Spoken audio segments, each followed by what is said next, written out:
एक व्यापारी अपनी पत्नी को लेकर अपने शहर से पैसे कमाने के लिए दूसरे शहर रवाना होता है। जब वे दूसरे शहर के करीब पहुंचते हैं तो उन्हें रास्ते में कुछ डाकू मिलते हैं। उन डाकुओं ने उस व्यापारी और उसकी पत्नी के पास जो कुछ भी था वो सब लूट लिया और उन्हें भिखारी बना दिया। डाकू वहां से भाग गए, लेकिन व्यापारी और उसकी पत्नी सब कुछ लूटने के बाद चिंता में पड़ गए और सोचने लगे कि अब क्या करें और कहाँ जाए। एक अनजान शहर में दोनों का बुरा हाल हो गया, क्योंकि अनजान शहर में पैसा ही काम आता है। व्यापारी अपनी सुंदर पत्नी को लेकर शहर की ओर तो चल दिया, लेकिन उसे ये चिंता सता रही थी कि अब वह क्या काम करेगा, क्योंकि उसके पास पैसे तो थे नहीं। वो इसी चिंता में चला जा रहा था कि उसे शहर के बाहर एक फकीर दिखाई दिया। वो व्यापारी अपनी पत्नी को लेकर फकीर के पास गया। फकीर को देखकर व्यापारी ने सोचा, क्यों ना इस फकीर को अपनी परेशानी बताऊं, शायद ये मेरी परेशानी का कोई हल निकाल दे। ये सोचकर वो फकीर के पास पहुंचा और बहुत ही विनम्र अंदाज में अपनी परेशानी बताई। उसने कहा, फकीर बाबा, डाकुओं ने हमारा सब कुछ लूट लिया। अब काम करने की बात तो बहुत दूर है। हमारे पास खाने पीने के लिए भी कुछ नहीं है। अगर आप हमारा कुछ इंतजाम कर दें तो मैं आपको वापस लौटा दूंगा। फकीर को उस व्यापारी पर बहुत दया आई। फकीर बाबा ने कहा, मेरे बच्चे, मेरे पास तो कुछ भी नहीं है, लेकिन मैं एक ऐसे आदमी को जानता हूं जो जरूरतमंदों को उधार दे देता है। आप दोनों उसके पास जाकर अपनी परेशानी बताओ, शायद वो तुम्हें कुछ पैसे दे दे। फकीर ने उन दोनों को सेठ के बारे में बताया और उसके पास भेज दिया। व्यापारी की पत्नी इतनी सुंदर थी कि जो कोई भी उसे देखता देखता ही रह जाता। व्यापारी अपनी पत्नी को लेकर सेठ के पास पहुंच गया। सेठ ने जब व्यापारी की पत्नी को देखा तो वो उस पर मोहित हो गया, लेकिन वो व्यापारी इस बात से बिल्कुल बेखबर था। उसने सेठ से हाथ जोड़कर कहा, सेठ जी, मुझे कुछ पैसों की जरूरत है। लेकिन सेठ का एक नियम था, वो पैसे तो उधार दे देता था, लेकिन पहले कुछ सामान अपने पास गिरवी रखता था। सेठ ने कहा, पैसे तो मैं तुम्हें दे दूंगा, लेकिन तुम्हारे पास गिरवी रखने के लिए क्या है? सोचने लगा। उसके पास तो कुछ भी नहीं था। थोड़ी देर सोचकर उसने बड़ी विनम्रता से कहा, सेठ जी, मेरे पास गिरवी रखने के लिए तो कुछ भी नहीं है। सेठ ने कहा, देखो भाई, इस तरह मैं तुम्हें एक आना भी नहीं दे सकता, यह मेरा नियम है। व्यापारी फिर सोच में पड़ गया। कुछ देर सोचने के बाद सेठ से कहा, सेठ जी, आप मेरी पत्नी को गिरवी रखकर मुझे कुछ पैसे दे दीजिए। मैं उन पैसों से काम करके जल्दी ही आपकी रकम ब्याज सहित लौटा दूंगा और अपनी पत्नी को ले जाऊंगा। तब तक मेरी पत्नी आपके दिए हुए पैसों के बदले में आपके पास मेरी अमानत रहेगी। सेठ तो यही चाहता था।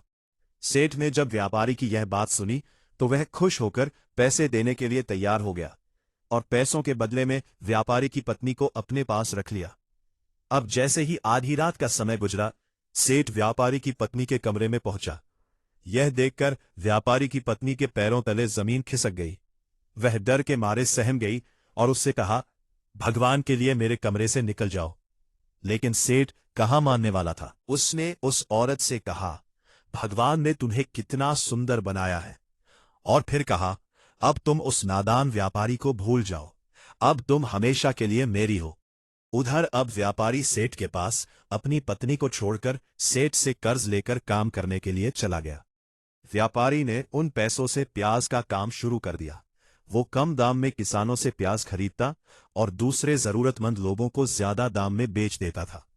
इस तरह व्यापारी ने उन पैसों से बहुत ही जल्द खूब धन इकट्ठा कर लिया और कुछ दिनों के बाद सेठ के पास पहुंचा और कहने लगा, सेठ जी, आप अपना हिसाब करके मुझसे अपनी रकम ले लीजिए और मेरी पत्नी को मुझे वापस लौटा दीजिए। अब इतनी सुंदर पत्नी को कौन वापस करता?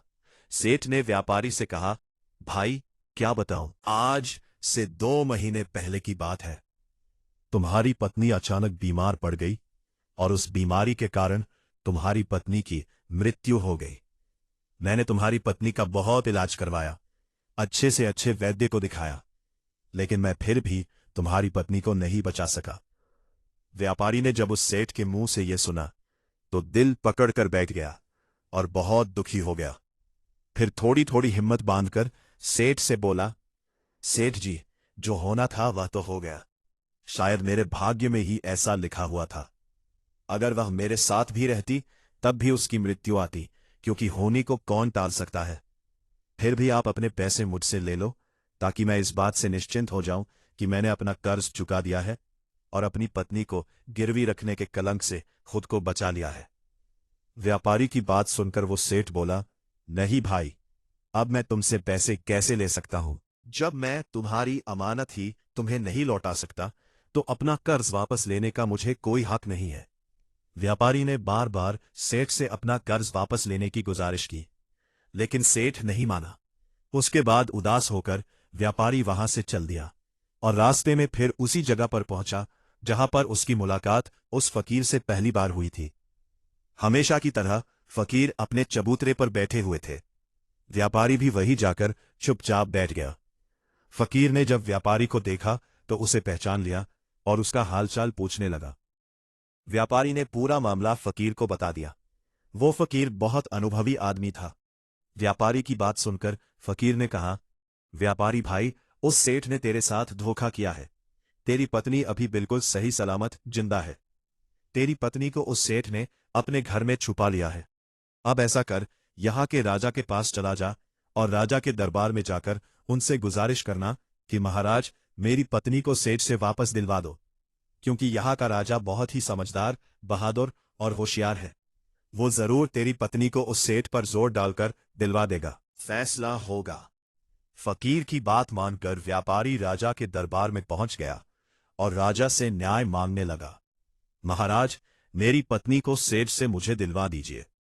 राजा ने सेठ को बुलाया और पूछा, क्या ये बात सच है कि ये व्यापारी कुछ पैसों के बदले में अपनी पत्नी को तुम्हारे पास गिरवी रखकर गया था?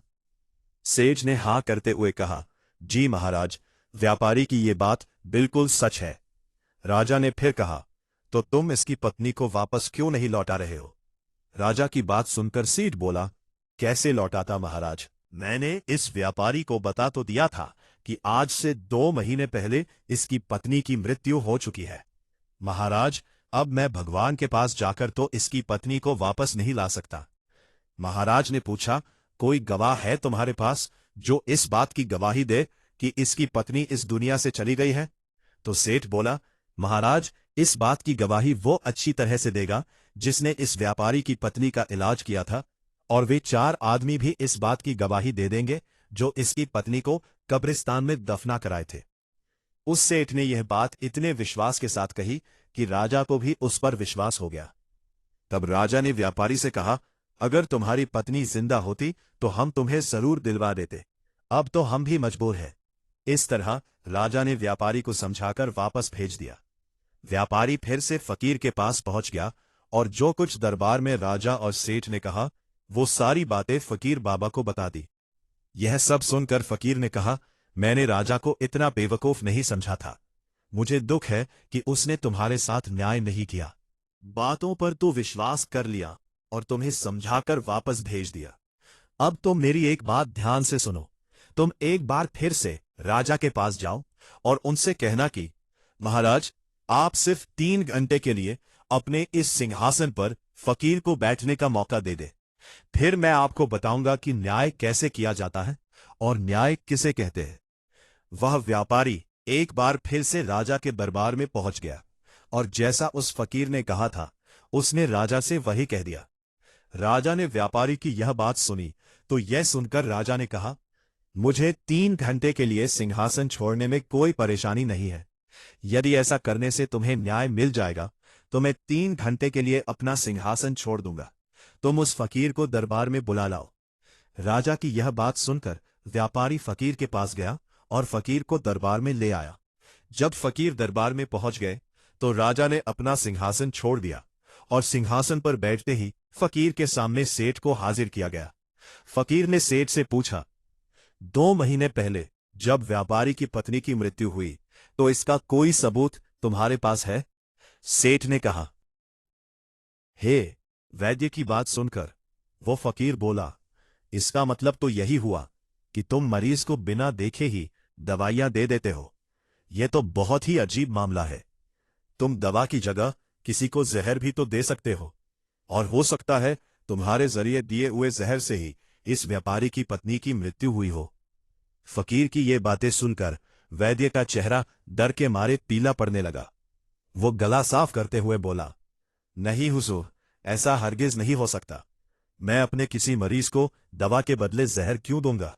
और इस तरह से तो मेरी सारी इज्जत मिट्टी में मिल जाएगी। वैद्य की बात सुनकर वो फकीर बोला, अब तो तुम ऐसा ही कहोगे। मैं तुम्हें अपने काम में लापरवाही करने के लिए और एक मरीज की जिंदगी से खेलने के जुर्म में 50 कोड़े लगाने का हुक्म देने जा रहा हूं। इसके साथ ही तुम्हारा मुंह काला करके सारे शहर में भी घुमाया जाएगा। अब तुम सोच लो, सच बोलोगे या फिर मैं सिपाहियों को तुम्हें गिरफ्तार करने का हुक्म दूं? यह सुनकर वैद्य का बदन कांपने लगा और वो फकीर के पैरों में जा गिरा और बोला, हुजूर, मुझे माफ कर दो। मैं कबूल करता हूं कि मैंने सेठ के किसी भी मरीज का कोई इलाज नहीं किया। सेठ ने तो मुझे हजारों रुपए दिए थे और कहा था कि अगर गवाही की जरूरत पड़ी तो ऐसा कहकर उसके पक्ष में गवाही दे दो। बस मेरा यही गुनाह है कि मैंने लालच में आकर इस सेठ की बात मान ली। राजा बने फकीर ने कहा, कुछ भी हो, तुमने गुनाह तो किया ही है, इसलिए मैं तुम्हें झूठी गवाही के इल्जाम में 10 कोड़े लगाने का हुक्म देता हूं। फकीर के हुक्म को राजा के सिपाहियों ने तुरंत पूरा किया और वैद्य को पकड़ लिया और भरे दरबार में उसे कोड़े लगाने लगे। पहला कोड़ा लगते ही वो जोर से चिल्लाया और कहने लगा, महाराज, मुझ पर दया कीजिए, मैं मर जाऊंगा। हर कोड़े के साथ उसके गले से दर्द भरी आवाजें निकलने लगी। वैद्य के साथ ऐसा होते हुए देखकर सेठ के गवाह के तौर पर बुलाए गए उन चारों लोगों के कलेजे को मुंह आ गए, जिन्होंने व्यापारी की पत्नी को कब्रिस्तान ले जाकर दफनाने की बात कही थी। अब बारी उन चारों गवाहों की आई तो फकीर ने उनसे पूछा, तुम लोगों का कहना है कि तुम चारों ने इस व्यापारी की पत्नी के शव को ले जाकर कब्रिस्तान में दफन कर दिया था। मुझे ये बताओ, दफनाने से पहले शव को स्नान कराया जाता है, फिर उसे कफन पहनाया जाता है। इस दौरान क्या तुमने उस औरत के शव को बिना कपड़ों के देखा था? ये सुनकर उस सेठ के चारों गवाह कहने लगे, नहीं हुजूर, उसका बदन तो हमने देखा ही नहीं था। जब सेठ जी ने जब जनाजा तैयार कर लिया था, उसके बाद ही हम उसे कब्रिस्तान में ले गए थे और उसे दफना कर आए थे। उन चारों गवाहों की बात सुनकर वो फकीर बोला, और तुमने ये जानने की कोशिश भी नहीं की कि उस चारपाई पर मरा हुआ आदमी लेटा है या जिंदा लेटा है? कहीं ऐसा तो नहीं किसी जहरीली चीज से बेहोश करके उस चारपाई में लिटाया हो और तुम उसे कब्रिस्तान में ले जाकर दबाकर आ गए? ये तो एक बहुत ही बड़ा जुर्म है। इसके लिए तुम लोगों को मृत्यु की सजा दी जा सकती है। वे चारों गवाह वैद्य की पिटाई देखकर पहले से ही भयभीत थे। जब उन्होंने फकीर के मुंह से मृत्यु की सजा की बात सुनी तो उन सभी के हाथ पांव मानो बिल्कुल ही ठंडे पड़ गए हो। जैसे ही फकीर ने सेठ की तरफ देखा तो सेठ का चेहरा बाहर से फीका पड़ गया था। फकीर ने सेठ से कहा, सेठ जी, तुम्हारे 5 गवाहों की तो पहले ही हवा निकल गई। अब तुम बताओ कि किसी की मर्जी के खिलाफ किसी की पत्नी को जबरदस्ती अपने घर में रखने के जुर्म में तुम कौन सी सजा पाना पसंद करोगे? फकीर की बात सुनकर सेठ का चेहरा एकदम से पीला पड़ गया था। उसके मुंह से बोल नहीं निकल सका। राजा बने फकीर ने कहा, इससे पहले कि मैं तुम्हें 10 साल की सजा दे दूं, अभी भी वक्त है कि तुम इस व्यापारी की पत्नी को दरबार में हाजिर करो। राजा के डर से सेठ ने तुरंत अपने नौकरों को घर भेजकर व्यापारी की पत्नी को दरबार में हाजिर कर दिया। फकीर ने व्यापारी को उसकी पत्नी सौंप दी और सेठ को झूठी गवाही के अपराध में 5 महीने की कैद की सजा सुना दी। चारों गवाहों को 100-100 कोड़े मारने की सजा दे दी, जिन्होंने व्यापारी की पत्नी का शव कब्रिस्तान में ले जाने की झूठी गवाही दी थी। ये देखकर राजा हैरान रह गया और फकीर के सामने हाथ जोड़कर बोला, फकीर बाबा, आप अनमोल हैं। आपने मुझे सिखा दिया कि न्याय कैसे किया जाता है। राजा की बात सुनकर फकीर बोला, महाराज, मेरी 3 बातें हमेशा याद रखना कि कभी भी इन 3 जगहों पर अपनी पत्नी को अकेला नहीं छोड़ना चाहिए। पहली जगह, अगर आपकी पत्नी बीमार पड़ जाए तो ऐसी हालत में कभी भी उसको बीमारी में अकेली छोड़कर नहीं जाना चाहिए। क्योंकि जब कोई आदमी किसी औरत से शादी करता है तो शादी के वक्त वो कबूल करता है कि मैं तेरे सुख दुख में तेरे साथ रहूंगा। इसलिए बीमारी की हालत में उसके साथ ही हमेशा बने रहिए और उसकी देखभाल करिए। जिस तरीके से पत्नी अपने पति की सेवा करती है, इस तरह से पति का भी हक बनता है कि जरूरत पड़ने पर अपनी पत्नी की सेवा करे। ये आपके गुण है और आपकी खुशहाली की जड़ भी है। दूसरी जगह, अगर आपकी पत्नी पर कोई झूठा इल्जाम लगाता है तो ऐसी हालत में तुम्हें उसके साथ खड़े रहना चाहिए। क्योंकि एक लड़की अपने माता पिता का घर इसी आशा में छोड़कर आती है कि मेरा पति मुझे समझे और हर हाल में मेरा साथ दे। इसलिए दुनिया वाले उस पर कोई झूठा इल्जाम लगा रहे हैं तो आपको अपनी जीवन साथी के साथ खड़े रहना चाहिए। ऐसे वक्त में उसको कभी भी अकेली नहीं छोड़नी चाहिए। तीसरी जगह, कभी भी अपनी पत्नी को पराये आदमी के पास नहीं छोड़ना चाहिए। चाहे वो आपका दोस्त हो, चाहे आपका कोई रिश्तेदार हो और चाहे आपका कोई सगा भाई ही क्यों ना हो, किसी भी हालत में अपनी पत्नी को किसी पराये आदमी के साथ कभी भी अकेली नहीं छोड़ना चाहिए। क्योंकि आज के वक्त में किसी का कुछ नहीं पता, कौन कब और किसके साथ धोखा कर दे। इसलिए कभी भी भूलकर अपनी पत्नी को किसी पराये आदमी के साथ अकेली नहीं छोड़नी चाहिए। मेरे प्यारे दोस्तों, अगर आपको ये कहानी पसंद आई है तो कृपया हमारे चैनल दर्पण को सब्सक्राइब कर ले और इस कहानी को लाइक और शेयर करें। आप अपनी राय कमेंट बॉक्स में दे सकते हैं, जो हमारी प्रस्तुति को बेहतर करने में सहायक होगा। राधे राधे।